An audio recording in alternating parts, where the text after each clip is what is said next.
우리는 계속해서 마가복음 말씀을 묵상하는데요, 우리가 잘 아는 말씀이지만 놓치고 지나가는 것들이 참 많습니다. 이 말씀을 오늘 우리에게 어떻게 적용할까, 또 이 말씀이 오늘 이 시대에 우리에게 주는 메시지는 무엇일까 하는 그 마음으로 말씀을 나누고자 합니다. 계속해서 코로나 이후에 우리는 급변하는 시대에 살고 있습니다. 많은 변화가 있었죠. 인공지능이 발달해서 이제는 사람이 아니어도 사람처럼 일하는 인공지능을 가진 로봇이 많이 등장했습니다. 또 온라인으로 모든 일들이 진행되고 있죠. 직접 가지 않아도 모든 전 세계 일들이 지금도 세계 반대쪽에서 반대쪽 일을 할 수 있도록 온라인이 많이 개발되었습니다. 또한 무한 경쟁 시대로 사회적 인간미는 없어지고 팀을 주장하지만 팀워크이지만 그 안에도 경쟁을 하고 있다는 것을 우리가 많이 느낍니다. 그래서 인간미가 상실된 시대에 남을 위해서 손해보는 일은 결코 하지 않으려고 하는 것이 우리가 지금 발딛고 살아가는 시대라는 사실이죠. 그런데 오늘 본문은 인간 냄새가 푹푹 나는 친구 이야기가 나옵니다. 참 아름다운 이야기입니다. 한 중풍병자를 내 친구가 메어서 예수님께로 데려와 고침을 받은 사건입니다. 저와 여러분도 이 내용을 많은 설교를 들었을 거예요. 그래서 친구들의 믿음을 본받자 이렇게 결론 내리는데, 예수님께서 이 환자를 고치고 이 말씀을 하셨을 때는 단지 한 사람을 고치기 위해서 그랬을까 하는 의문을 하면서 또 다른 의도를 우리가 함께 찾아보고 발견하고 협력하는 믿음이 얼마나 좋은 신앙인지 우리가 다시 한번 말씀으로 은혜 나누고자 합니다. 오늘 이 본문에 보면 1절에서 4절까지 한 친구는 절박한 상황 인생을 살아가고 있습니다. 은혜 없으면 살 수 없습니다. 2장 1절에는 수일 후에 예수께서 다시 가버나움에 들어가시니 집에 계신다는 소문이 들려서 많은 사람들이 집 문안까지 가득하였는데, 그러나 그 소식을 듣고도 움직일 수 없는 소식만으로 살아왔던 한 사람이 있습니다. 중풍병자였죠. 예수님이 지난번에도 왔다 갔고 또 예수님이 많은 환자를 고치셨다는 소문은 들었지만 나와는 전혀 상관없는 그러한 상황에 살았습니다. 다시 예수님이 오신다는 소식을 들었을 때는 한편에 기대도 있겠지만 나 같은 사람이 어떻게 나갈 수 있느냐 하는 절망, 크게는 두 가지의 절박한 상황에 있었습니다. 하나는 육체적인 자신의 한계라는 것이죠. 누군가의 도움이 없으면 살아갈 수 없습니다.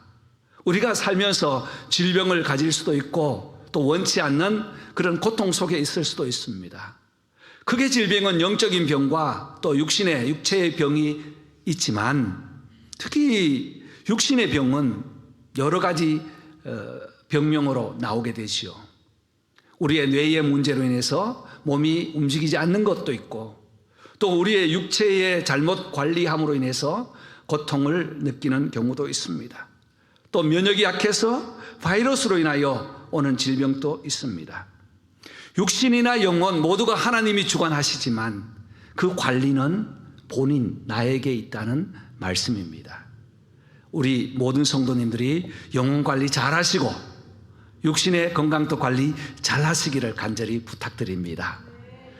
이 환자는 중풍병자라고 했습니다. 그러나 원문에는 마른 병이라고 했어요. 뼈가 말랐든지 근육이 말랐든지 말라서 움직일 수 없는 상태. 요즘 마른 병도 있잖아요. 파킨슨병 같은 경우도 말라서 움직이지 못하는 고통이 있죠. 원인은 정확하지 모르지만 몸이 말라서 움직일 수 없는 불치의 한계를 가지고 있습니다. 그러나 병이 언제부터 시작되었는지 어떻게 진행되었는지는 나와 있지 않지만 다행스러운 것은 좋은 친구들이 있었다는 것이죠. 예수님이 오셨다는 소식을 듣고 친구들은 이 환자에게 달려갔어요. 어떻게 이 친구를 예수님께 데리고만 가면 고칠 것 같은데 어떻게 데리고 갈까 하다가 그들은 들것을 만들고 그 들것에 태워서 어깨에 메고 갔더라. 어깨에 맨 것을 보아서 거리는 조금 멀었던 것 같습니다. 그런데 그들이 발걸음을 옮겨서 어깨에 메고 간 그 마음, 그 순간에 얼마나 기대됐겠습니까? 오늘 이 친구 예수님 만나기만 하면 고침받는다 하는 기대를 가지고 갔어요. 그런데 가보니까 상황은 달랐습니다. 그 환경에 한계가 주어지게 된 것입니다. 환경에 따라서 절망할 수밖에 없는, 포기할 수밖에 없는 그런 환경이 앞에 놓여진 거예요. 여러분 같으면 어떻게 하겠습니까? 요즘 시대 같으면 차라리 911을 부르든지 하겠지만 당시에는 그런 시대가 아니잖아요. 그럼에도 불구하고 이 친구들은 포기하지 않고 우리가 지붕을 올라가서 지붕을 뜯고 내리자. 여러분, 이러한 결정을 하기까지 이들의 결단이 얼마나 무모한 가운데 얼마나 또 사람으로 보면 어리석은 일입니까? 먼저는 그 집 구조를 잘 알아야 되겠죠. 요즘같이 이런 건물이 아니고 당시에는 나무를 짓고 또 옥상을 이렇게 만들어서 거기에서 옥상에서 생활했어요. 이 건물을 뜯기까지는 건물의 구조를 알아야 될 뿐 아니라 정확하게 뜯어서 내린다는 것도 쉬운 일이 아닙니다. 사람을 달아서 물론 한 3m 정도밖에 안 되겠지만 내린다고 해보세요. 내리다가 한쪽으로 기울어지면 그냥 또 난리 나지 않겠어요? 좀 더 바꿔 생각하면 지금 정확하게 예수님 앞에 내려야 되는데 엉뚱한 데 내려놓으면 그것도 문제가 있고요. 그리고 예수님 입장에서 보았을 때 열심히 하나님의 도, 하나님의 말씀, 천국을 전하시는데 천정이 뻥 뚫렸다고 생각해 보세요. 얼마나 당황스럽겠습니까? 그럼에도 불구하고 이 친구들은 포기하지 않고 육체적 한계나 절박한 환경의 한계 속에서도 오직 그들은 예수님께만 나가면 된다는 오직 하나의 소원과 마음뿐이었습니다. 여러분, 주님께서는 이 마음을 보셨겠죠. 그러나 여기에서 좀 더 중요한 것은 예수님께서 보시는 관점은 여기에 머무르지 않고 이 중풍병자를 보실 때에 이 이스라엘의 영적 상태가 이와 같다는 거예요. 성전에서 예배하고 제사를 드리고 제사장들이 늘 하나님께 예배를 드린다고 하지만 예수님을 따라다니는 서기관들, 하나님의 율법을 대필하고 율법을 가르치는 자들이 율법은 가지고 있지만 그들의 영적 상태는 무엇과 같아요? 여기에 나오는 한 중풍병자와 같다는 겁니다. 능력도 없고 살았다는 이름은 있지만 아무 기능을 할 수 없는 이러한 상태와 같은 그를 주님께서는 보고 계셨다는 겁니다. 여러분, 이것이 바로 친구를 향한 무조건적인 사랑이 아닐까요? 이 친구, 이 환자는 예수님께 나오기까지 한 것이 있나요, 없나요? 아무것도 없습니다. 한 것도 아무것도 없고요. 할 수 있는 것도 아무것도 없었습니다. 그런데 예수님 앞에 나온 것은 전적인 하나님의 은혜입니다. 여러분, 저와 여러분도 마찬가지예요. 오늘 이 자리에 나온 것은 전적인 오직 하나님의 은혜인 줄 믿습니다. 목사님 무슨 말씀을 그렇게 하세요? 오늘 제가 핸들을 잡고 운전해 왔어요. 그렇게 반문할 수도 있겠지만 이 자리에 나올 수 있도록 마음을 주신 하나님이 안 계셨다면, 성령님께서 오늘 아침에 일어나서 예배당으로 가도록 하는 마음을 주지 않으셨다면 여러분 이 자리에 나올 수 없었습니다. 비록 내가 핸들을 잡고 나온 것 같지만 전적인 하나님의 은혜입니다.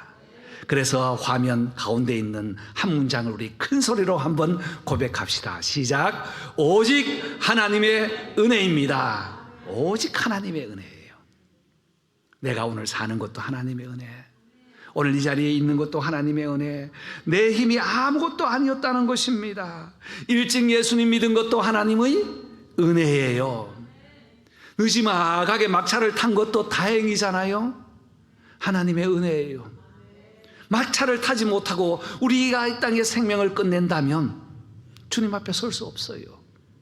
천국 아니면 지옥인데, 지난주에 말씀드렸잖아요. 늦게라도 믿은 것이 얼마나 은혜인지요. 함께 섬길 수 있는 것도 은혜고요, 음식을 잘 만드는 것도 은혜고요, 뒷설거지 잘하는 것도 은혜고요, 찬양을 잘하는 것도 은혜고요, 오늘 이렇게 설교할 수 있는 것도 하나님의 은혜인 줄 믿습니다. 그래서 바울은 고백합니다. 고린도전서 15장 10절에 내가 나된 것은 하나님의 은혜로 된 것이니 내가 아무리 수고하여도 내가 한 것 아니요 다 같이 오직 나와 함께 하신 하나님의 은혜로다. 아멘. 첫 번째 우리가 주님의 마음을 깨닫는 것은, 이 환자가 주님께 나온 것은 오직 하나님의 은혜였다는 것을 가르치고 있습니다. 두 번째는 5절에서 7절 말씀, 오늘 본문에 보면 예수님의 치유하신 그 치유를 볼 수 있습니다. 5절 말씀, 예수께서 그들의 믿음을 보시고 중풍병자에게 이르시되 작은 자야 내 죄 사함을 받았느니라 하시니. 5절 말씀에 보면 주목할 단어는 그들의 믿음을 보시고라는 거예요. 여러분, 이 단어가 우리 한국 문화에는 얼마나 좋은 문화의 그 마음에 와닿는 말인지요. 우리 한국의 그 종교심은 범신입니다. 어디든지 다 신이 있어요. 한국인들, 우리 조선 한국인들은요, 나무에 가면, 산에 가면 산신이 있고, 물에 가면 수신이 있고, 우리는 믿지 않지만 말입니다. 그러니까 누구든지 가서 빌면 그들의 마음 보고, 지성이면 감천이라는 그 말처럼 빌면 되는 그들의 믿음을 보시고라는 말에 우리가 참 공감을 했어요. 그래서 그렇게도 설교도 많이 하고 그렇게도 살아왔습니다. 그런데 그들의 믿음이 어떤 믿음이길래 이런 그들의 믿음을 보시고라고 했을까요? 그들의 믿음이 넘쳐서 그것이 전가되어서 하나님의 은혜로 이 환자가 병을 치유받았는가? 그게 아니고요. 그들의 믿음에서, 그들의 헌신에서 보면 하나님의 무조건적인 사랑을 볼 수 있어요. 그 환자 친구를 데리고 오기까지 성경에 기록이 안 되었기 때문에 저는 그대로 말씀을 드릴게요. 다른 조건이 하나도 없어요. 내가 오늘 너를 예수님께로 인도하고 나면 적어도 너의 땅 몇 평은 나에게 달라, 이런 조건도 없고요. 오늘 내가 하루 수고하면 하루의 일당을 나에게 달라, 그런 것도 없어요. 조건이 하나도 없다는 것을 우리는 먼저 발견합시다. 우리 하나님의 사랑에는 조건이 없습니다. 우리가 지난 날까지 어떤 삶을 살았든 간에 오늘 나와서 예수를 만나고 믿습니다 하는 그 순간에 모든 죄악들을 맑게 씻어주시는 하나님의 그 은혜가 얼마나 큰지요. 여기에서 예수님의 말씀이 더 큰 은혜가 되어요. 내 작은 자야. 이전 성경에는 소자야라고 되어 있더라고요. 작은 자는 키가 작다, 나이가 작다, 이런 의미가 아닙니다. 당시에 작은 자라는 표현은요, 너 힘으로는 살 수 없는 존재라는 거예요. 누군가의 도움이 없으면 살 수 없는 존재, 하나님의 무조건적인 사랑이 임해야 살 수 있는 존재를 보시면서 내가 구원을 받았다 하는 말씀을, 죄사함을 받았다는 것입니다. 또한 이 친구들의 믿음은 헌신적인 실천이 있었습니다. 소자로 갈 때 타인의 어떤 도움이 없으면 살 수 없는 그러한 사람이 이들의 헌신적인 실천으로 주님께 나올 수 있었다는 그 믿음. 여러분, 우리는 다 이렇게 기대를 하고 봉사를 하지요. 내가 이 정도 봉사하면 교회에서는 알아줘야지, 내가 얼마나 이렇게 시간을 투자했는데, 이것이 우리의 잠재되어 있는 생각이에요. 그런데 하나님 앞에 헌신은 아무 조건 없고 아무 대가 없는 것이 헌신이에요. 우리가 봉사하고 헌신하는 것은 왜 합니까? 여러분에게 제가 질문하는 거예요. 지금 왜 합니까? 예, 아멘. 은혜에 감사해서 하는 거예요. 감사해서 하는 그 마음이 바로 예수님의 마음이고 사랑이라는 것입니다. 예수님 앞에만 나가면 된다는 그 마음, 그 헌신, 예수님이 해결해 주시겠다는 그 믿음이 그들의 믿음을 더 거룩하게 만들었습니다. 마가복음 9장 42절 보면 누구든지 이 나를 믿는 이 소자 중 하나를 실족케 하면, 소자라고 되어 있어요. 누군가의 도움을 받지 않으면 살 수 없는 이 사람을 실족케 하면 차라리 연자 맷돌을 메고 달리우고 바다에 던지는 것이 낫다는 예수님의 말씀이 있습니다. 여러분, 이러한 마음을 가질 때에 예수님만 만나면 된다는 거예요. 사랑하는 성도 여러분, 저와 여러분을 또 함께 헌신적인 실천으로 봉사하고 섬길 때에 예수님께 감사한 마음 갖기를 원합니다. 예수님께만 인정받으면 된다는 그 마음으로 봉사할 때는 감사가 차고 넘치는 줄 믿습니다. 그래서 하나로 교회는 감사함으로 봉사하는 교회예요. 감사함으로 섬기는 교회 되기를 간절히 소망합니다. 또한 이들에게는 동심협력으로 함께 섬겼어요. 동심협력이에요. 같은 마음으로 섬기자는 거예요. 어떤 마음으로? 같은 마음. 섬기면서도 봉사하면서도 같은 마음이 되지 않으면 일을 하고 나서 항상 뒤끝이 남아요. 우리 교회는 그렇지 않잖아요. 아멘. 하나로 마음, 우리 주님과 하나 되고 성도들과 하나 되는 마음, 동심의 협력이 나타날 때 능력이 있습니다. 제가 언젠가는 말씀드렸어요. 협력할 때 이 협자는 힘 세 사람이 모여서 앞에 무엇을 둔다고요? 십자가를 보는 거예요. 십자가 없이 세 사람 모이면 그릇 깹니다. 집안 망합니다. 십자가 없이 세 사람 모이면요, 온갖 남 이야기를 하고 비방하고 저주하고 질투하고 시기합니다. 그러나 십자가를 앞에 다 놓고 세 사람이 모이면 능력이 나타나게 되는 줄 믿습니다. 저는 말씀을 준비하다가 이 동심의 마음을 어떻게 표현할까 하다가 지나온 저의 그 목회를 쭉 둘러보았습니다. 다음 주에 갑니다만 첫 번째 개척은 20년 전에 했고요. 세 번째 개척인데 하나님의 은혜였더라고요. 처음 전도사로 나갔던 교회가 약 좀 시골 교회였어요. 그때는 장의사 제도가 아직 없었기 때문에 교회 초상이 나면 염도 제가 해봤고요. 초상 이 상여도 메어봤습니다. 전도사이기 때문에 그것도 키가 크다고 항상 앞에 섰어요. 앞에 서면 갈 때 어떻게 합니까? 예수 안 믿는 사람이야 고 가는 사람 위에 타고 나가면서 뭐 노자동으로 스탑하지만 예수 믿는 사람은 이 상여를 만들고 십자가에 그 꽃을 다 붙이고 맨 앞에 이제 가면서 찬송가를 불러요. 예. 찬송가를 인도해야 되잖아요. 찬송가를 인도하는데 산으로 올라가는데 좁은 길이 나왔어요. 야, 이 길을 어떻게 가지?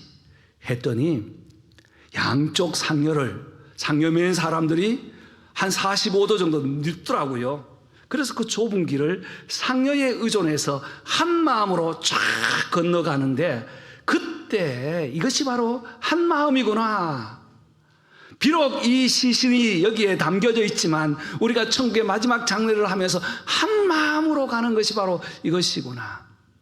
내 걸음으로는 이 두 사람 또는 네 사람이 같이 걸을 수 없는 좁은 길이지만 그 상여를 붙잡고 45도 누워가지고 쫙 걸어갈 때 그것이 바로 동심의 힘이구나 하는 것을 생각하게 되었습니다. 사랑하는 성도 여러분, 저와 여러분은 주님께서 주시는 십자가의 마음을 갖기를 원합니다. 오늘 여기에 친구들처럼 세 가지의 믿음을 가질 때에 하나님께서 은혜를 더 크게 허락하여 주시는 줄 믿습니다. 그런데 문제는 6절과 7절 말씀이라는 거예요. 6절과 7절 보면 어떤 서기관들이 거기 앉아서 마음에 생각하기를 이 사람이 어찌 이렇게 말하는가 신성모독이라는 거예요. 여러분, 서기관이 어떤 사람입니까? 서기관은 앞서 말씀드린 것처럼 율법을 읽으면 다시 기록해요. 그 다음에 율법을 가르쳐요. 율법의 항목이 얼마나 많습니까? 613가지라고 했어요.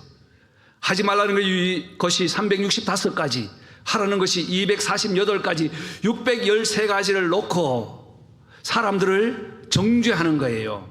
이것이 율법에 해당이 되는가 안 되는가, 죄가 있는가 아닌가라고 판단하는 사람들이 서기관들입니다. 지금 예수님 주변에도 어떤 서기관들이 몇 사람이 있었어요. 예수님께서 이 환자를 고치는 장면을 보면서 어떻게 하나님이 하는 일을 이자가 한다는 말인가, 신성모독이라고 합니다. 여러분, 그들은 하나님의 이름을 가지고 있고 엘로힘 여호와의 이름을 가지고 있지만 능력이 없어요. 살아계신 하나님을 믿는 것이 아니에요. 어떤 하나님이에요? 이전에 계셨던 하나님을 가지고 지금 자기의 잣대로 하고 있는, 결국 스스로의 모순에 빠져 예수님의 죄사함의 은총을 누리지 못하는 우매함을 짓는 사람들이 바로 이 사람들입니다. 여러분, 예수님께서는 지금 이 환자를 고치는 것이 바로 이러한 믿음을 깨우치기 위해서, 예수님의 의도는 마른 병, 중풍병을 고치고 계신다는 사실입니다. 여러분, 우리도 신앙생활 하다 보면 이런 무례함에 빠질 때가 많이 있죠. 하나님을 잊어버리고 교회만 왔다 갔다 해요. 종교생활해요. 누구를 보면서 죄를 정죄하는 건 잘해요. 그런데 자기는 돌아볼 줄 모르는 이러한 것을 오늘 성령님께서는 본문을 통해서 우리에게 말씀하고 계십니다. 친구들이 협력하는 그 동심의 마음으로, 십자가의 은혜로 저와 여러분이 날마다 새롭게 변화되기를 주님의 이름으로 축복합니다. 또 예수님의 마음에는 율법에서 복음으로 말씀하시는 세 번째 마음이 8절과 9절에 있습니다. 서기관들 생각을 주님께서는 미리 다 알고 계셨어요. 예수님은 모르는 것이 없습니다. 다 알고 계세요. 생각하는 줄 예수께서 곧 중심에 아시고 어찌하여 이것을 마음에 생각하느냐. 예수님 앞에 이 서기관들이 말도 못하고 혼자 중얼중얼대고 있으니, 마음에 생각하고 있으니 예수님께서는 그것까지 아시고라고 했습니다. 여러분, 예수님을 믿고 따른다고 하면서도 예수님의 제자의 삶을 사는 사람이 있는가 하면 군중들이 있다는 거예요. 팬들이 있어요. 따라다니면서 예수님이 좋은 것을 줄 때는 따라다니고 조금 고통이 오면 떠나버리는 팬들이 있어요. 오늘 예수님께서 이 말씀을 하시는 또 하나의 의도는 팬의 삶에서 예수님이 따라가는 제자의 삶을 우리에게 요구하고 계십니다. 그 생각을 아신 주님, 우리의 생각까지 다 알고 계시는 줄 믿습니다. 지금까지 역대에 이 세상에서 생각을 참 많이 했던 한 사람이 있다면 프랑스의 철학자 파스칼입니다. 여러분 아시죠? 사람은 못하는 존재라고요? 생각하는 존재래요. 이 사람은 39가지 살지밖에 못했어요. 그런데 얼마나 머리가 명석한가 하면 수학자요, 법학자요, 신학자요, 또 과학자입니다. 그래서 여러분들이 지금 전자계산기 쓰고 있잖아요. 누가 만들었는지 아세요? 최초의 발명은 파스칼이에요. 그런데 너무너무 많은 생각을 하면서, 특히 하나님의 신적인 생각을 많이 해서 어떻게 하면 하나님을 바르게 섬길 수 있을까? 그가 죽고 난 이후에 그 생각했던 조각조각들을, 종이들을 모아가지고 만든 책이 바로 방세라는 것이죠. 작년인가 우리 찬양팀에서 읽고 나누더라고요. 방세에 보면 이런 내용이 있습니다. 하나님을 섬기는 사람, 이 세상의 사람은 세 종류의 사람이 있다. 하나는 디즘, 이신론적인 사람이 있다는 거예요. 영어를 좀 적었습니다. 디즘이라고 해요. 어떤 사람은 데이즘이라고 하기도 하는데, 이것은 하나님이 계시는데 어떤 이 자연의 법칙을 다 만들어 놓으시고 인간에 맡겨 놓고 하나님은 떠났다는 거예요. 요즘 대학생들 많은 사상을 가지고 있습니다. 이신론이라고 하죠. 하나님이 있기는 있었는데 지금은 달라요. 그런데 결정은 누가 하는가? 오늘 살아가는 내가 하는 거예요. 내가 중심이 된다는 거예요. 그런데 이와 비슷한 단어에 에이티즘이라는 또 한 단어가 있어요. 이 무신론입니다. ATH 여기에 에이티즘, 신은 없다는 거예요. 사람들 중에는 말입니다. 여러분도 그런 우리 주위에 있잖아요. 그죠? 세 부류가 있다는 거예요. 그런데 또 한 사람은 여기 A를 떼버리고 theism, 하나님이 있다 유실론이에요. 오직 하나님은 한 분이라는 유실론이에요. 이러한 생각을 가지고 있는 사람들이 모여 사는 이러한 삶 속에서 예수님은, 하나님은 우리의 생각을 다 알고 계신다는 거예요.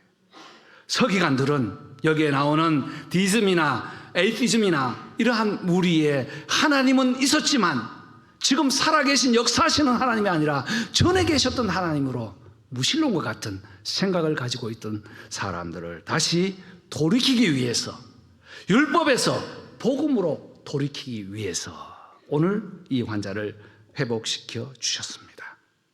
또 환자 입장에서 예수님은 묻습니다. 9절 말씀에 내 죄 사함을 받았느니라 하는 말과 일어나 상을 가지고 걸어가라 하는 말 중에 어느 것이 쉽겠느냐. 여러분, 예수님이 여러분에게 물으셨다면 여러분은 어떻게 대답하시겠습니까? 자, 죄 사함을 받았다는 것과 상을, 이 상은 밥상이 아니에요. 지금까지 얹혀왔던 그 침상이에요. 그것을 들고 집으로 가라 하는 것, 둘 중에 어느 것이 쉽겠습니까? 자, 1번 죄 사함을 받았느니라. 2번 상을 가지고 가라. 나머지 다 기권이에요? 여러분, 일어서 보지 못하고 움직이지 못하는 사람이 지금 예수님 앞에 내려와서 어떤 치료 방법 쓰지 않고 예수님의 말씀 한마디로 상을 가지고 가라는 이 말을 어떻게 쉽게 이해하고 일어나서 상을 가지고 가겠습니까? 복음은 쉽습니다. 복음은 얽매이지 않습니다. 복음은 올무하지 않아요. 복음은 자유롭게 해줍니다. 진리를 알지니 진리가 자유케 하는 것처럼 쉬운 것을 선택하도록 우리 주님은 이 병자에게 말씀하셨어요. 상을 들고 가는 것은 상에 무게도 있을 것이고, 일어나 너무너무 힘든데 이 몸도 움직이지 못하는데 일어난다는 것은 어려울 거예요. 그런데 주님이 무엇을 원하십니까? 죄 사함을 받았느니라 하면 이 환자가 할 수 있는 말은, 할 수 있는 표현은, 할 수 있는 일은 뭐예요? 죄 사함을 받았느니라 예수님 말씀하시면 아멘 하면 돼요. 아멘. 할렐루야. 우리의 심령에 마른 부분, 뒤틀린 부분, 얽매인 부분, 율법적인 부분이 있다면 오늘 이 시간 우리 주님께서 내 죄 사함을 받았느니라 아멘 선포로 들으시기를 바랍니다. 그래서 주님은 율법에서, 죄에서 복음으로 자유함을 허락해 주셨습니다. 이것이 참된 복음이에요.